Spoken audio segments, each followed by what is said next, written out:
Howdy, and welcome to the Feed Bandit podcast, where we talk all things hunting and introduce you to the most innovative hunting gear and services.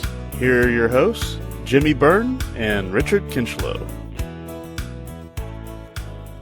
Howdy, folks. Corn Bandit coming back at you with another Feed Bandit podcast.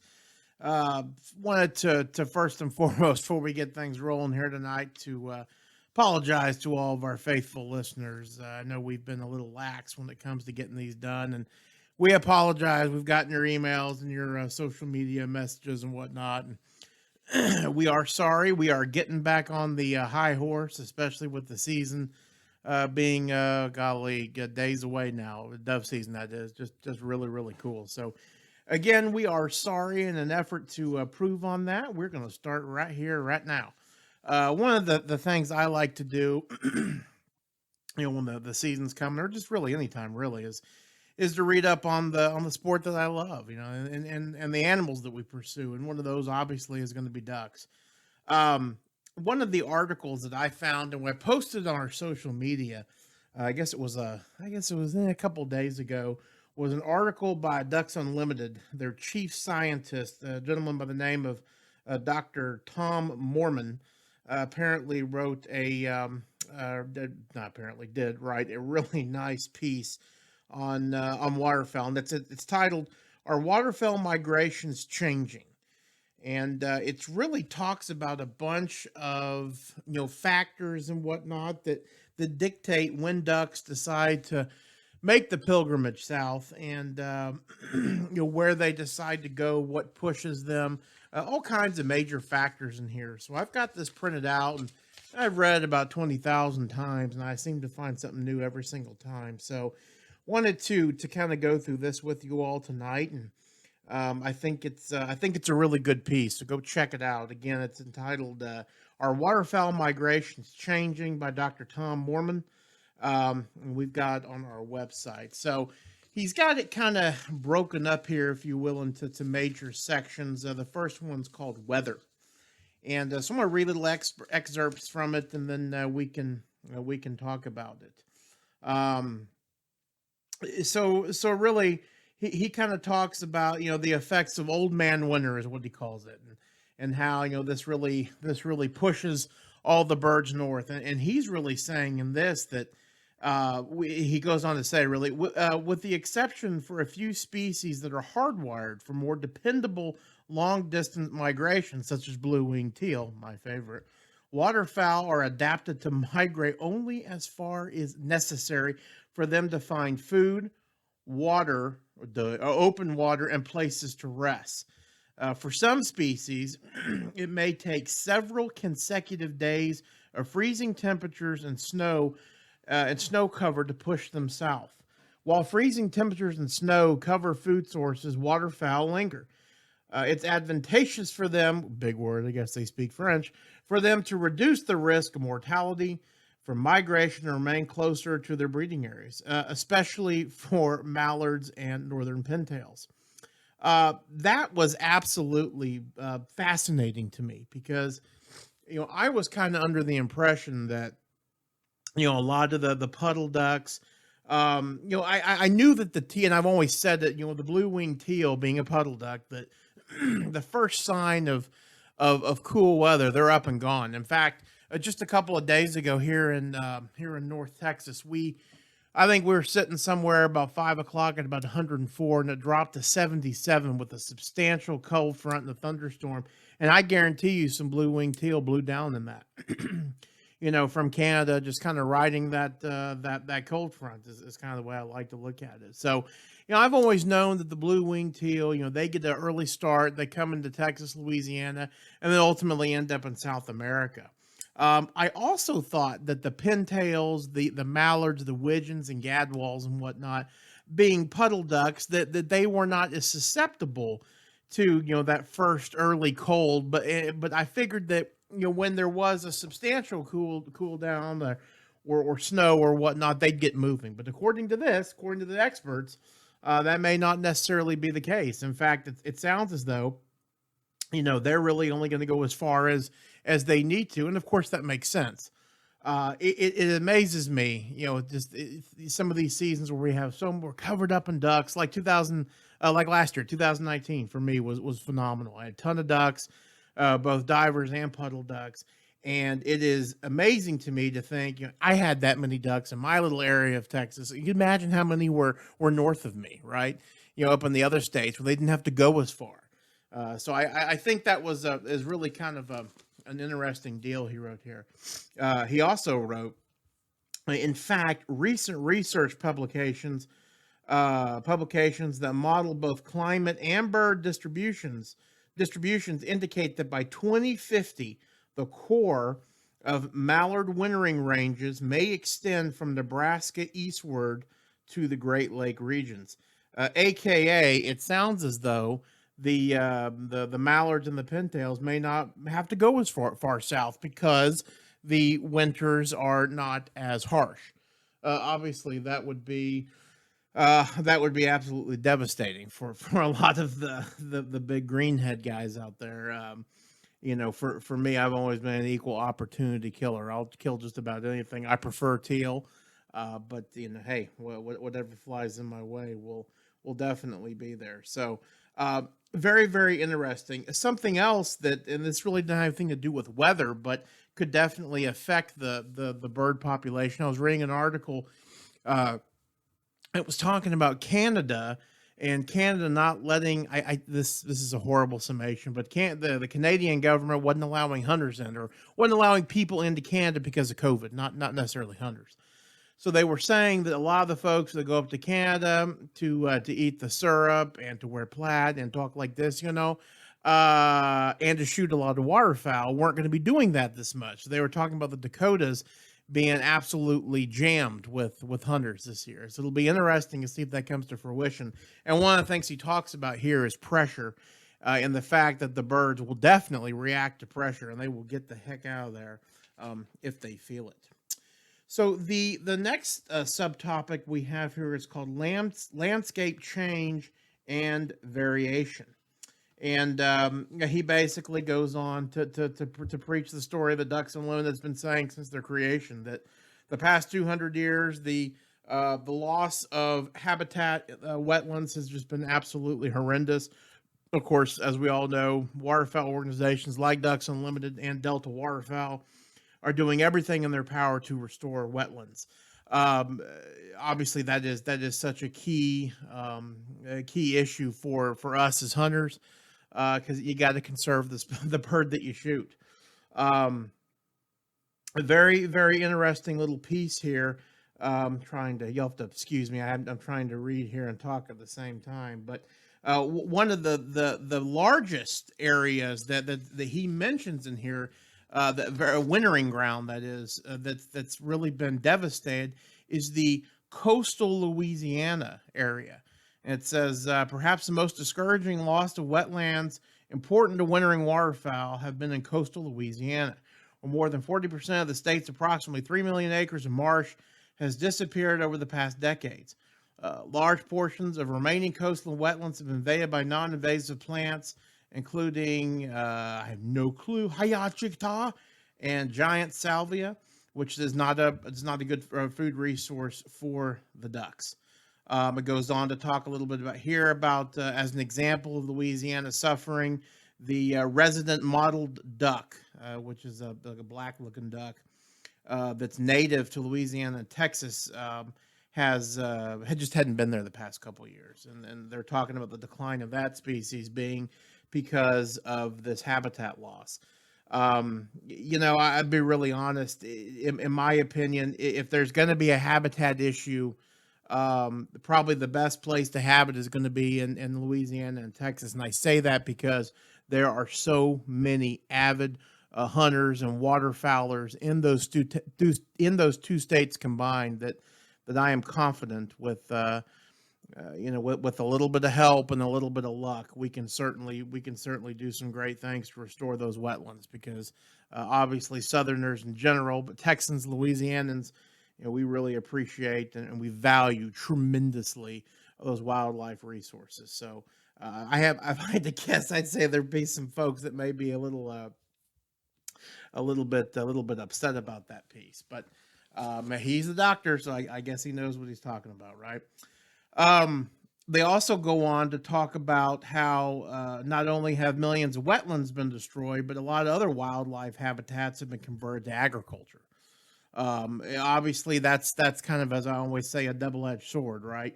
And it says right here, some waterfowl such as geese, mallards, pintails, green-winged teal, widgeon, wood ducks have learned to exploit, harvest rice, corn, wheat, barley, peas, and lentils.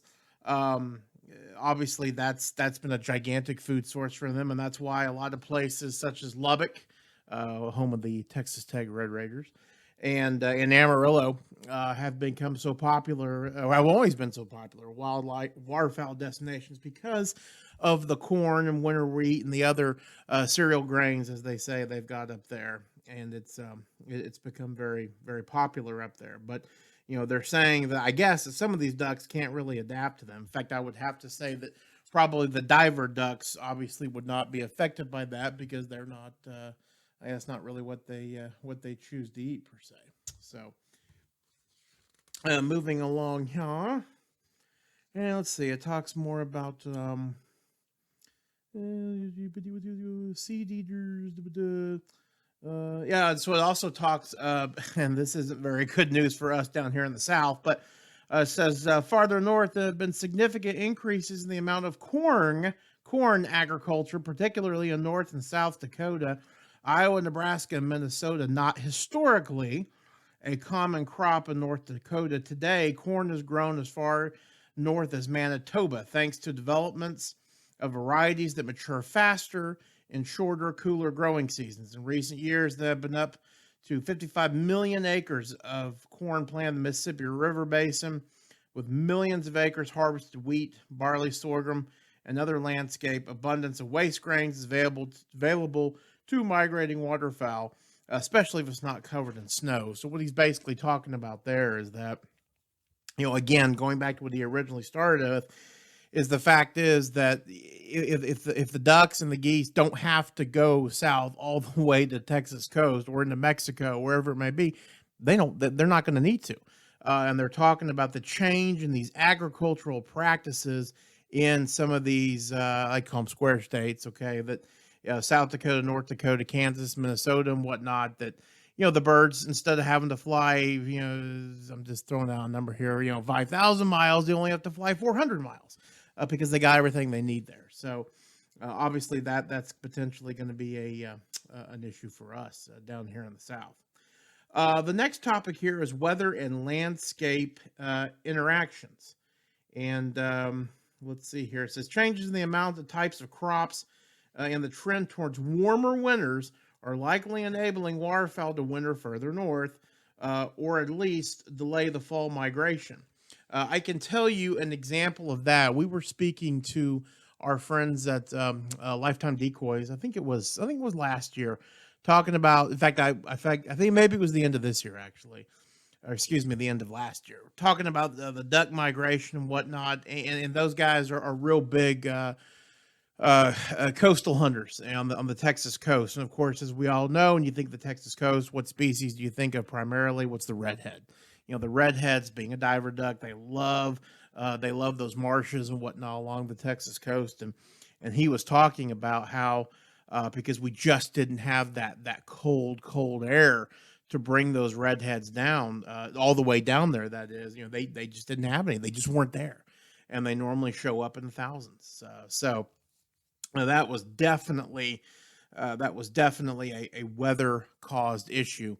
Now, up where Rancho Bandito was, it was funny. It was quite the opposite. We actually were covered up in redheads. Just a really, really, really cool sight to see, to look out there and see all those diver ducks. We get lots of ringnecks and scalps and whatnot, but when the redheads get out there, they really kind of add a color to the gray gloomy cold out there, which.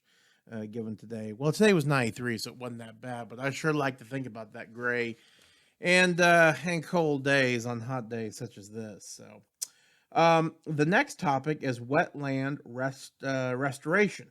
And it says in the past 50 years, significant wetland restoration has occurred, though the number of restored acres pales in comparison to what's been lost. Yes, yes, yes. That is very much so, in my opinion, a glass half empty statement. But obviously, you're going to kind of get that. When you read these publications, at least it's been my experience, they are produced by conservation societies. You're not going to hear, oh, everything is great, we're doing just fine, thanks, how are you? Because obviously they're out there trying to spread awareness and tell everybody what's going on. So anyway, that's just my little opinion there. But yeah, no, obviously Ducks Unlimited and on Delta Waterfowl and whatnot have done a great job in working with corporate entities and private individuals to restore wetlands and to really make a difference. And I tell you, in my opinion, it's kind of one of the frustrating things being a landowner myself, that it's really tough for me to work on duck habitat, and that's because I don't have the ability to control water on Rancho Bandito. I can't do it. I literally have to do rain dances, or I'd have to bring in some sort of 8 bajillion ton water tank system. I don't have the ability to flood fields and do that kind of thing. So it's frustrating for me because there's not a lot that I can do. I guess really as a private landowner, when you can't control the water, and it's been a great question for DU actually, or Delta Waterfowl, what can you do to help wetland restorations on your property, or on your hunting lease or ranch and whatnot? What can we do besides donate money and go to and buy dogs and all that kind of fun stuff? So I'll tell you, that would be an interesting question to ask them. Okay, so we're gonna bypass that one. We're gonna go to a good one. This one's called hunting pressure. This has been a big one that I've always talked about, and I really think out of all the bird species we hunt, the ducks really seem to react to the hunting pressure the worst, as far as the humans are concerned, right? For the people hunting them. And I swear it's because those ducks are just absolutely smart as they can be. And I've always said that, typically in the beginning of the season, I go with a little bit bigger spreads, and you can get away with some bad calling and whatnot. By the end of January, I've got no motion decoys out. I've got, 3 or 4 decoys out there at the most. I'm camo head to toe, and I don't even take my calls out anymore. Absolutely not, because the ducks are that skittish that I just tend to really screw it up. So here's a little piece. I'm going to read this whole thing because I think it's really good. It says, while hunting pressure is probably the least understood variable in waterfowl distribution equation, we do know that ducks and geese do not like disturbance and will abandon heavily disturbed areas for places where they can find food and rest. Furthermore, hunting has changed in the past decades. Advances in equipment and technology have made it easier to access nearly all places waterfowl are found. Many hunters have purchased or leased land that is intensively managed to attract waterfowl for hunting, leading to more often high quality habitat on many landscapes. Hunters commonly use motion decoys and machines that keep wetlands from freezing in cold weather. Regulations enable multiple split seasons, and any given state means that waterfowl are subject to more hunting pressure in mid-Atlantic. I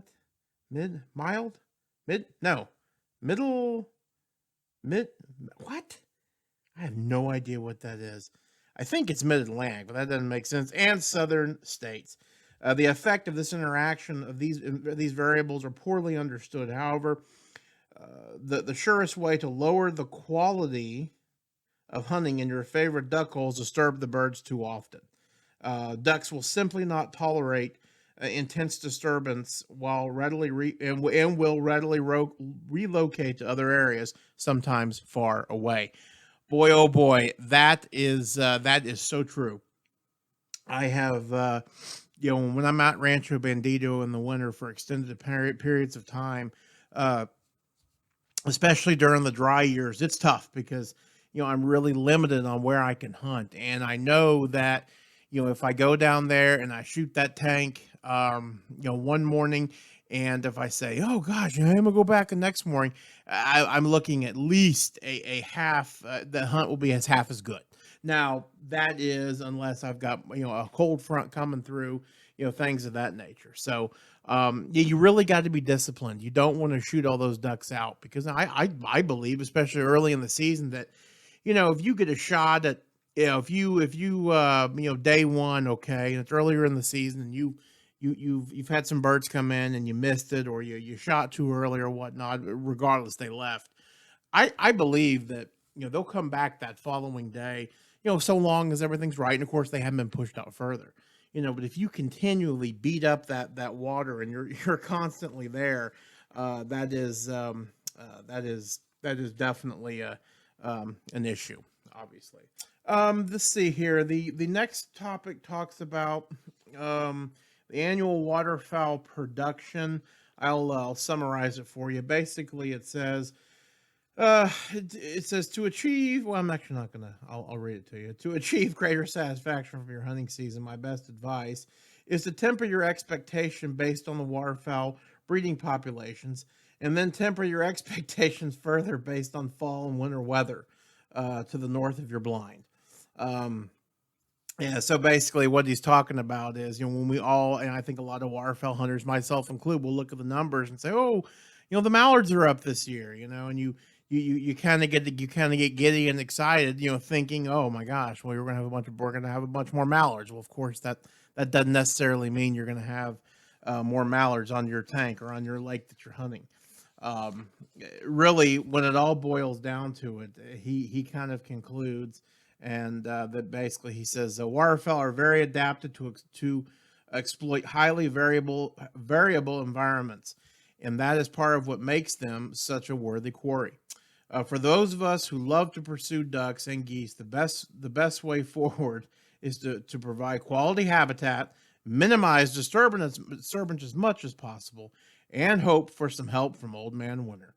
And boy, that is the absolute truth. I always talk about, especially now, this is you can call it late August if you want to, talking about dove hunting, and I'm already looking, okay, what's temperature in Kansas? Did it go down 10 degrees? If it did, maybe there are birds on the way, but I especially, when it comes to ducks, and apparently Dr. Mormon did the exact same thing. He says that he hunts in Mississippi, but he looks at the weather forecast in Saskatchewan, which is kind of crazy because, he knows that when they got snow and all that kind of stuff, that that the birds are going to make their way south. So it's funny, with all the science and all the money and everything else that we put into understanding the ducks, it's really, what makes ducks are their basic needs. And to make a good, to be able to hunt them smartly, we've got to think about habitat. We've got to think about, food and what they need to survive. And we've also got to remember that, especially for us down south, that if we just don't get that cold weather, they're not going to be here. And I think that article did a really good job of pointing all that kind of stuff out. So again, the name of the article is Our Waterfowl Migrations Changing. It's by Ducks Unlimited, by their chief, by DU's chief scientist, Dr. Tom Mormon. And I highly recommend you guys look it up.